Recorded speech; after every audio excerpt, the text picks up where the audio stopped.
جب مجلس نے عثمانیہ ہاسپٹل کی نئی بلڈنگ کی تعمیر کی بات کی تو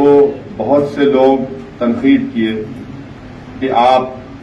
پرانی بلڈنگ کو توڑنے کی بات کر رہے ہیں۔ میں یہ کہہ رہا ہوں کہ حکومت عثمانیہ ہاسپٹل میں ایک نئی بلڈنگ کی ضرورت ہے، اور جو لوگ اس کو مجلس پر تنقید کرنے کا ایک بہانہ بنا رہے ہیں وہ سراسر ان کی ناانصافی ہے۔ وہ عثمانیہ ہاسپٹل کے حالات سے واقف نہیں ہے، وہ کبھی بھی گورنمنٹ کے ہاسپٹل میں جا کر علاج نہ کروائے، نہ ان کو معلوم وہاں کے حالات کیا ہیں۔ میں پچھلے 26-27 سال سے، جب سے 94 میں اللہ سبحانہ و تعالیٰ کے فضل و کرم سے عوام نے مجھے بحیثیت رکن اسمبلی چارمینار منتخب کیا، میں عثمانیہ کو دیکھ رہا ہوں اور دن بدن اس کی حالت خراب ہوتی جا رہی ہے۔ نئی بلڈنگ کی ضرورت ہے۔ اگر یہاں پر اس اسپتال میں 13 وینٹیلیٹر لگائے گئے، آپ اندازہ لگائیے کہ عثمانیہ ہاسپٹل میں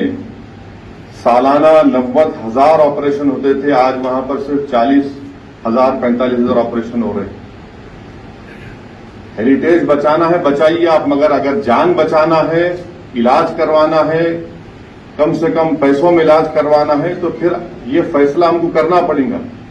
اور ہم حکومت کو کسی بھی طریقے سے یہ کہہ کر نکلنے نہیں دیں گے کہ نہیں آپ لوگ ہیریٹیج کی بات کر رہے ہیں۔ ہیریٹیج ہے بچائیے، ہم کو اس کو اعتراض نہیں، مگر ہیریٹیج کے نام پہ اگر نئی بلڈنگ نہیں بنائیں گے، وہاں پر کم سے کم 20 lakh square feet build up area کی ضرورت ہے۔ اور جو لوگ مجلس کی مخالفت کر رہے ہیں وہ نادان ہیں، حقیقت کو جانتے نہیں ہیں، زمین سے کوئی کنیکشن نہیں ہے لوگوں کا، کیونکہ نہ تو وہ کووڈ میں عوام کے درمیان تھے، نہ وہ عوام کی تکلیف کو سمجھ سکتے ہیں، نہ وہ اسپتال چلانے والوں کی تکلیف کو سمجھ سکتے ہیں۔ آج کل کیا ہو گیا کہ بس فیس بک پہ بیٹھو، ایک 4 منٹ کا ویڈیو غلاظت کا نکال دو، میں بہت بڑا قوم کا غازی بن گیا۔ کام زمین پہ کیا ہوتا ہے، کیسے ہوتا ہے، کس طرح سے اس کو تکلیف اٹھانا پڑتا ہے، وہ ہم کو دیکھنا ہے۔ جو ورنگل کی جیل کو توڑ کے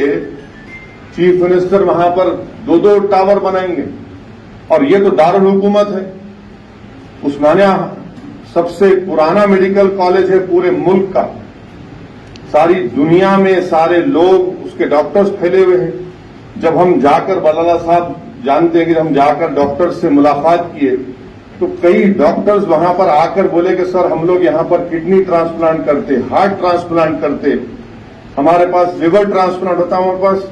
لنگ ٹرانسپلانٹ کرنے کی بھی ہمارے پاس ایکسپرٹیز ہے، مگر آپ دیکھ نہیں رہے ہیں۔ آپ لوگ صرف عثمانیہ ایک ہاسپٹل نہیں ہے، نیلوفر عثمانیہ کے تحت آتا، MNJ کینسر ہاسپٹل عثمانیہ کے تحت آتا، نامپلی کا کورنٹی اس کے تحت آتا۔ تو یہ سب چیزیں ہم کو دیکھنا ہے۔ تو اسی لیے عوام بھی اس بات کو محسوس کر چکی ہے کہ یقیناً روڈ، ڈرینیج، آپ کا روڈ وائڈننگ، برقی آبرسانی ضروری ہے، مگر کووڈ کے اس تجربے کے بعد، تکلیف دہ تجربے کے بعد، عوام اس بات کو مطالبہ کر رہی ہے کہ آپ ہمارے لیے صحت کا کیا انتظام کریں گے، کیونکہ یہ بات عامر بھائی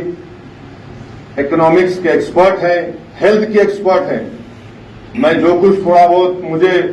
سمجھ میں نہیں آتا تو عامر بھائی کو فون کر کے پوچھتا ہوں، ان کا دماغ کھاتا ہوں۔ عامر بھائی خود آپ کو بتائیں گے کہ اس ملک میں مقروض ہونے کا کئی اسباب ہیں، وجہ ہے، مگر سب سے بڑی وجہ ہے کہ اگر کوئی غریب کے خاندان میں بیمار پڑ جاتا تو وہ قرضوں کے چکر میں پڑ جاتا، تو اس کو دیکھتے ہوئے ہم کو عثمانیہ بلڈنگ کو بنانے کا، اور بنائیں گے انشاءاللہ تعالی۔ میں جو ہے یہ چیخنے پکارنے والوں سے میرے کوئی فرق نہیں پڑتا، کیونکہ یہ موقع ہے، صحیح وقت ہے، تو میں یہ بولنا بھی چاہ رہا ہوں کہ بنائیں گے ہم انشاءاللہ تعالی، چاہے وہ ہیریٹیج کی بلڈنگ کو رکھتے نہیں رکھتے، وہ KCR کا مسئلہ ہے۔ سانپ میرے گلے میں ڈال کے نہیں پھرنے والا ہوں میں،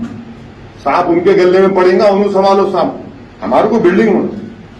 نئی بلڈنگ ہونا، اور بنائیں گے انشاءاللہ تعالی، لڑیں گے CM سے بول۔ اس سے احمد پاشا قادری صاحب اور جعفری صاحب جا کر